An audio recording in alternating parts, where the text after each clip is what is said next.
उतरोड़ उतरोड़ से अगर आप 2-3 किलोमीटर आगे आ जाते हैं तो आपको ये खूबसूरत मुकाम देखने को मिलेगा। तो आप देख सकते हैं, थोड़ा सा इनको दिखाएं।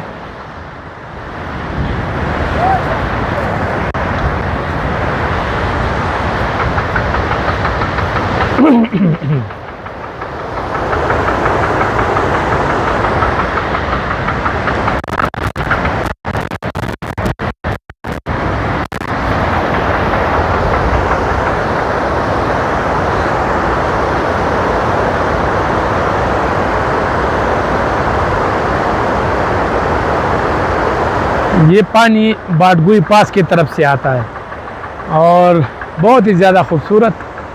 सामने दिसान मेडोज़ पूरा एरिया अगर आप देखें तो बहुत ही ज़्यादा खूबसूरत है, शानदार है। बहुत ज़्यादा खूबसूरती देखने को मिलेगी, क्या ही बात है।